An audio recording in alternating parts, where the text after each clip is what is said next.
Hello. So here we are again. This is the third day of raffles, and I have Barb Nangle with me. She is she's a boundaries coach.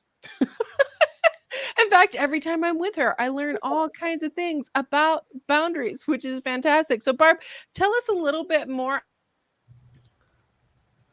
with that. Okay, you froze on my end. Tell us a little what? More about me? What you do. Yeah, about you. Okay. Yeah. Hi, everybody. My name is Barb Nangle. I am a boundaries coach. What's funny about that is I'm a former people pleaser, rescuer, fixer, savior, codependent. And I hit a codependent bottom in 2015 when I was 52 and landed in 12-step recovery, and it utterly transformed my life. And I now coach people, and my primary target of people that I want to coach are professional women who say yes when they really want to say no, and who neglect themselves because they're so focused on others, because that was former me. And when I say professional women, I mean like managers, business owners, nonprofit workers, that sort of thing. And I am also a speaker, and my signature talk is called Stop Overgiving, Repair Your Life from the Inside Out. So if you or anyone you know is in an organization with those kinds of women and would like a talk like that, I'd love to hear it. And then lastly, I am also a podcaster. So I just recorded my 290th episode. Wow, I didn't know it was that many. Yeah, and my podcast is called Fragmented to Whole, Life Lessons from 12-Step Recovery. And there are probably 40 episodes specifically about boundaries. So I froze again at the computer, and I got, how many episodes specifically? 290. Holy smokes. So if you want to know about boundaries, you just need to hobble on over to Barb's podcast. Give us the name one more time. I'm sorry, my mind's a little lost, but I know you're sharp. Okay. Yeah, it's Fragmented to Whole, Life Lessons from 12-Step Recovery. Awesome. Now, so let me show you how. So Barb and I met and instantly hit it off and went, okay, we're doing things that are similar. We've done lives together. We've done other things together. It's been just fabulous. And then when I asked her to be part of the summit, I asked too late. So let's see. She brought us some wonderful things. Let me see if I can find the right thing to share. She was so kind. And you can tell us a little bit more about this. Sure. So I can also find the link for you probably more quickly than you can, if you want me to do that for you and put it in our chat here. I think I've got it, actually. Okay. Well, while she's looking for that, everybody, what this is a boundary building starter kit. So it's free. It's a multimedia kit, and it will help you get started on building boundaries. So if you're the kind of person who says yes when you really want to say no, this is for you. If you're the kind of person who runs yourself ragged and ignores and neglect yourself because you're so focused on other people, whether that's your family, your colleagues, your family of origin, your neighbors, your volunteer organization, this is for you. So you're going to learn things like some mindset shifts that are super helpful when learning to build healthy boundaries. You're going to learn a whole ton of communication techniques, like what to do, what not to do, what to say, how to say it. And then I share in there 3 modules from my curriculum that normally only my private clients get. And my favorite, the one that had the most impact on me, was what I call boundaries of self-containment. So these are things that I need to contain or stop doing. And I was astonished at how much stuff I was doing that was creating and exacerbating the drama and chaos in my life. So there's a playlist of those 40-ish episodes on boundaries in the kit. So even if you just want that, you can get it from the kit. But then there's a whole lot more. So containing yourself and being astonished at that, I think most of us would be there. Yeah, I think of it like this, Tanya. I was sort of like lobbing bombs into my own life, but I didn't know that I was the person lobbing them. And I really thought it was like people, places, and things around me. And it was like, oh, and what, so the thing, so I got to share this little gem. One of the things I learned in recovery was this notion of info, not ammo. So when you learn things like that about yourself, it's information to learn, integrate, and grow from. It is not ammunition to beat yourself up, because beating yourself up just ends up you being battered and bruised, and that's no place from which to grow and change. So the beauty of learning what you're doing is that you can stop, because if other people were really the problem, you're in trouble because you can't change those people. But when you find like, oh my God, look at all these 17, 50, 11 things that I'm doing that have caused my life to be chaotic, let me stop doing them. Absolutely. Absolutely. So I want to tell them, so the summit is pretty good size, and I want to tell them where to find your items. So So if you go in to Boundaries starter kit, oh, you want them in the summit. Okay, sorry, Yeah. I won't. So Okay. as we're looking at this in the summit, she's part of the goodie bag, and the goodie bag is going to show up on multiple different pages. But we wanted to do something really special, whether you join the VIP pass or not. We wanted to make sure you had some tools to walk away with. And Barb has some chops in this, has some tools, has some really good things for you to start with. So what I want you to look for is this goodie bag. And then let me take a view over here real quick of this is what is happening today. So we are on day 2, and this is what's happening today. We have all kinds of wonderful speakers going on, and we're not just talking about substance abuse disorder.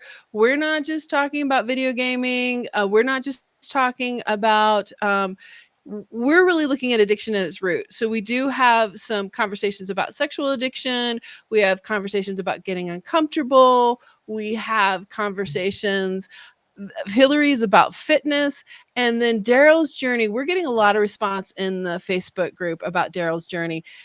His All of us grew up in a Christian home, but his background had him searching, and he found a power greater than himself in a way that didn't suit what was going on in the church. And he has really found a wonderful place to land there. So all of this is going on. You can grab the link. All you have to do to get the link is to go sign up on the page, the Blessed Family Recovery Summit page, and the link will be sent to you.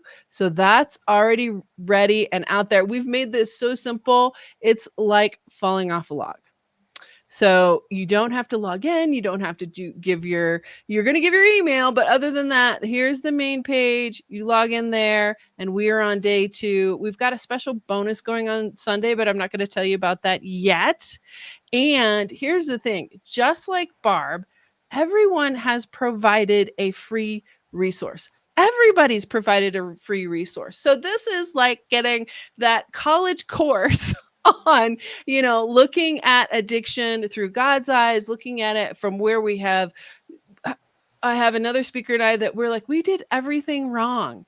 And then we figured it out. We had to do it the wrong way first. Barb, I am sure you have some great stories of where you stepped in and went, oh, this makes no sense. Yeah, yeah. I think the first thing that pops into my mind is that when I got into recovery, I was working full time at Yale University. And at the time when I got in recovery, I'd been there for 17 years working for the same boss. And I now know that I had a decades long codependent relationship with her. And so what I would do, even though like I loved her dearly, she drove me crazy, I would talk about her behind her back. And I would talk negatively for literally for years. And so that's called gossip. But I did not know that, which is crazy. I'm not dumb, But here's the thing. I grew up in a family that engaged in indirect communication. So you never went to the person that you had difficulty with. You always talked to the people around them. So this was a communication pattern laid down in my family before I was born. I had no hope of growing up and knowing how to directly communicate. So when I got in recovery and I realized that this was gossip, like I had to clean that up. And it was hard because what I discovered was like, I'm like, oh my God, gossip feels really good to me. And that was hard to admit.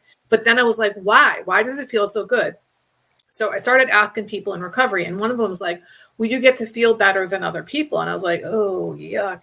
And then somebody else said, you get to blame other people for your problems. And I was like, oh, that's it right there. So as I unpacked this and undid this behavior and made up, made amends for all this kind of stuff, what I realized was I created a culture of expectation in my workplace where we focus on problems, not solutions. So we never went to the boss and said, hey, this isn't really working for us. Can we change things? And it really, what happened when I stopped gossiping was I stepped up and took responsibility for things that were well within my purview, but I was waiting for her to change into a different kind of person, to step up and take responsibility for things that I decided were hers.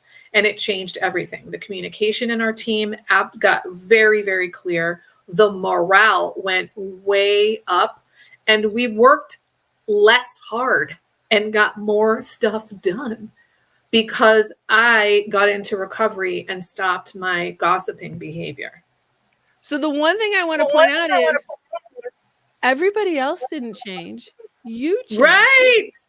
Right. So this is a really good example of the ripple effect when you alone build boundaries, because what this means, and this is really any kind of behavior change, when you change the dynamics of your interactions with other people, the dynamics change. And if you're in the middle of a group of people, the whole group dynamics change. So you can't change other people. You can influence them by changing the way that you interact with them. And that's the secret to building boundaries, is we take the focus off of them and what they're doing or maybe not doing, and we put the focus on us and what we can do differently. And mostly it's that we set boundaries and we uphold them. And I want the folks who are listening to hear that she may not be talking about a family system, but she's still talking about a system. So think about it, Barb. Even if you just went to work for 40 hours a week, which I'm sure you were probably there more if it was Yale, even if you spent an enormous amount, probably more than you spent with significant others, with this work family. And if you're getting up and just about going to work every day and thinking there's nothing you can do about it except for changing jobs, this is where Barb comes in. She can help you set personal boundaries that change everything. And I know for a lot of people, it's hard to believe that that will shift. And just to be realistic, right, Barb, it takes some work. It's hard. Yeah, it's hard, but it can be done. And the way that I built boundaries, Tanya, was I learned through this like haphazard meandering path through 12-step recovery in maybe 2 to 3 years. And then after I got a handle on boundaries, I started reading about them so that I retroactively understood what happened. And while I was reading, I would make these drawings about like, what did that like look like to me? Well, those drawings turned into handouts, which eventually turned into a workbook, which is the backbone of my boundaries coaching program. Yeah. So I've created an accelerated process where people can learn how to build boundaries in a matter of weeks rather than years. And I cannot tell you the kinds of transformations that I have had in my clients. And I've worked with some really high-powered women. That's not all, but I have a Hollywood producer as a client. I have a client who was in the C-suite in an oil company. I have a client who's on the board of a national newspaper. I have a client who's an international fashion model. I mean, I'm talking people who are very successful. And then I have a bunch of entrepreneurs and people who are stay-at-home moms and everything in between. But like, it doesn't matter how quote successful you are. I mean, I was a successful woman who had a career at Yale. I have a master's in sociology, and my life was a mess, but I really didn't understand how much of a mess it was until I cleaned it up. And that is exactly why you need other people. Like you said, you did it meanderingly through the 12 steps, but there were other people who were helping you refocus. Absolutely. Absolutely. And I didn't know how important those people were for probably a couple years. When I look back, I'm like, I don't think I would have made it through there without those other people. Isn't that the charm of this? We think we're doing it on our own. Yeah. But no. Yeah. I mean, they would say things like, keep your hands off the keyboard, Barb. Or do you really want to say it like that? Or do you know you don't have to actually open that email? Like just stuff that, like, now it sounds wicked obvious. Can you tell that I'm from New England because I said wicked? Absolutely. But it seems really obvious to me now. But back then, it was novel to me that I don't have to open an email from my ex-boyfriend of a year ago. Right. As soon as I see it.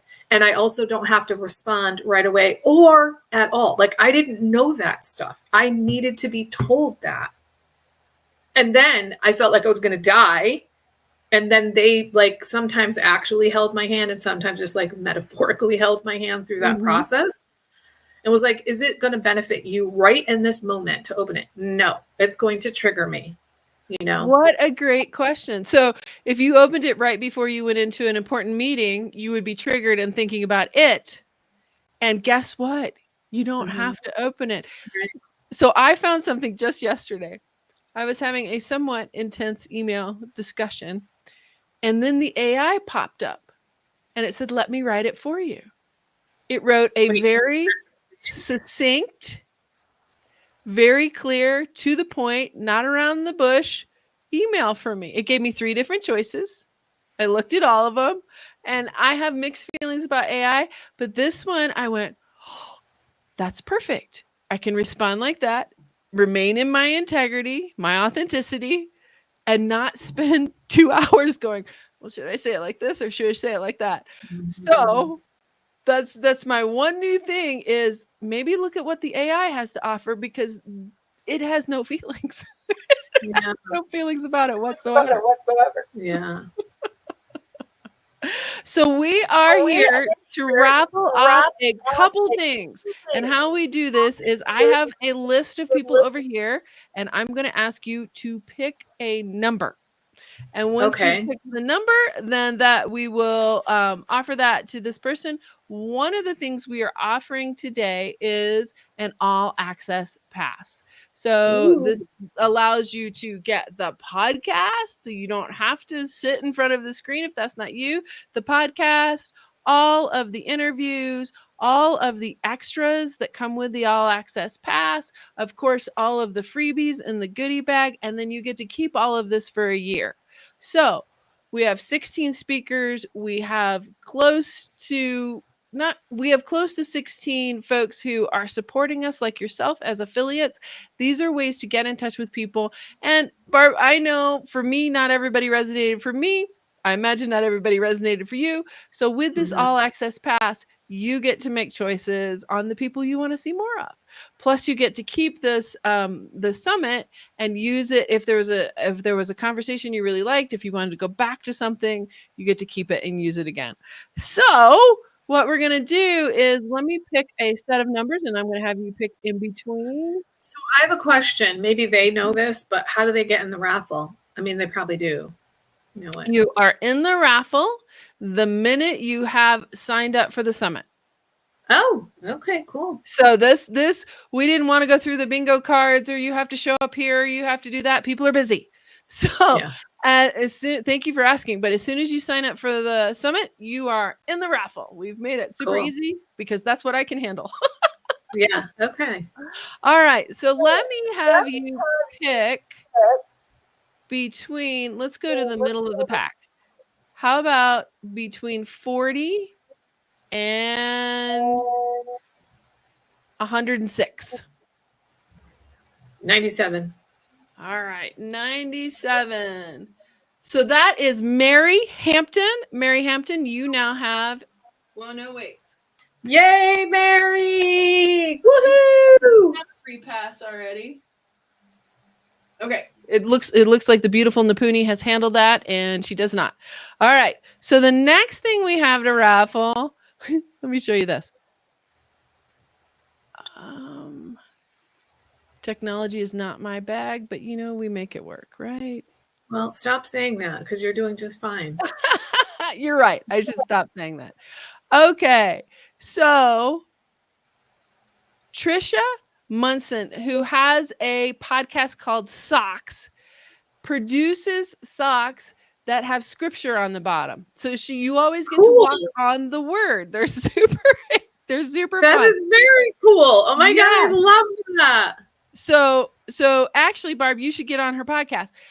She produces one for each set of podcasts and the podcaster, the guest, and then she has a Christmas selection. So you're going to be able to go in and choose one of those pairs of socks, whatever one you want. She's going to send them to you, and you will be able to walk on the word. Nice.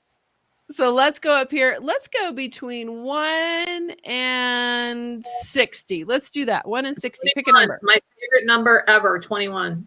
21. Is that because the age was good, or you just like? No, listen, since I was a kid, 21 is my favorite number. And here's what else. I like 7 and 3 because 7 times 3 is 21. And my neighbors growing up moved when I was 14, and I reconnected with them in my early 20s. And one of them was like, "What's your favorite number?" And I go, 21. She goes, and I go, "And I like 7 and 3 because 7 times 3 is 21. She goes, "Okay, you're the real Barb Mangle."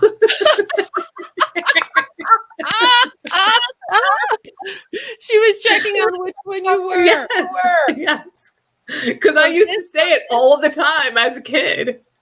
It's lovely. It's lovely. My favorite number is 5 because I love 5-year-olds. And they can feed themselves. They can typically go to the potty by themselves. They have great questions. They're lots of fun.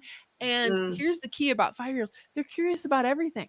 Nothing is impossible. If you said, "Hey, we could fly by wearing this cape and jumping out the window," they'd be like, "Check, we're on it." So this one goes to Leslie. I gotta get my glasses.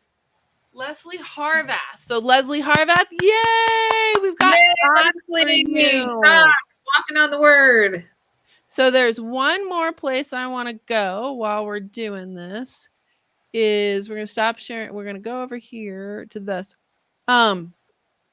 One of the speakers talks. Wait, I did it and then I forgot it. Share this tab. One of the speakers, our conversation is about what is happening for teens and how to give them the opportunity to tell positive narratives to themselves rather than dystopic or narratives that go in a not so pleasant direction. And so he's writing fiction like C.S. Lewis and the Narnia. He's writing J.R.R. Tolkien. He's writing that style fiction. And not only can the teens read it, but we can read it too. So I'm going to raffle off a set of these. And cool. We'll have the person pick. It's The Tale of the Unlikely Prince. I think I've got him in front of me. The Storyteller's Tale and The Garden Tale. And I'm trying to get him to put him on audio because that's how I read. So I'm like, I need these on audio. So this is the Kingdom Quest trilogy. And what he talks about in his conversation with us is we're no longer really coming from a place where there's an assurance of good coming over evil, where there's an awareness that it's all going to work out. And part of that, Barb, I think dovetails into what you talk about is if I choose to set boundaries for me and figure out what's good for me, then I can move more towards making things go right for myself, for my community, for the people around me, just like you did at work, right?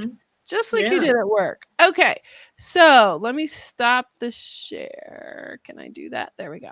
All right, Barb, let's go. We did middle already. Let's do towards the end. Let's do 224 to 145. Okay, even though that's backward. Okay, 145 to 224. There you go. Yep. Okay. 156. 156. Okay, that's Deborah That's Morris. Deborah We're Morris. gonna send you a Oh, trilogy. Deborah. Yeah, so you have some great reading to do. Hope you have young people in your life, or if you don't, I Read still them love a good anyway. fantasy. Yeah, absolutely. Absolutely. So Barb, tell us again where we can find you, your podcast, Yeah, and thank you. you've got some things in launch right now, don't you? No, it's over. But so my podcast is called Fragmented to Whole: Life Lessons from 12-Step Recovery. And you can follow me on Instagram at Higher Power Coaching. I'm on LinkedIn at Barb Nangle. That's N as a neighbor, Angle. And then the Boundary Building Starter Kit is boundarystarterkit.com. And if they want to work with you, are you open right now? Or are you Oh, absolutely. overflowing? Yes. So if you go to barbchat.net, that is a link to my calendar to sign up for a 30-minute Better Boundaries call. That's a great place. You'll answer some questions, which will get you thinking. And then we'll chat and kind of figure out, like, are we a good fit for each other? Does it seem like, I'm the kind of person you want to work with? And then also, do you seem like the kind of person that I can help? Absolutely. Absolutely. And the other thing that Barb is really good at is setting her time boundaries. Yes. And I I was just really writing appreciate that. Yeah. Really I just appreciate wrote a that. list today of things that people have told me about other coaches that annoy them. Like, they don't show up on time, they leave early, they're distracted. I'm like, I show up on time, I leave on time, I show up I'm there and I'm focused. I mean, every once in a while I might need to go to the bathroom during a call, but I'm not 15 million things going on. Yes, So yes, I'm absolutely. Well, timely. Barb, thank you for cheering the summit on. Thank you for being part of it. And I want everybody to look in your goodie bag, because it's just like pulling out all these fun little gifts that you would get at a conference itself. Your goodie bag is just digital, so it's not going to clutter your suitcase. It's not going to clutter your house, but it is going to give you enormous help. So thank you, Barb, for being here. I really appreciate it. Thank you so much for including me. I appreciate it.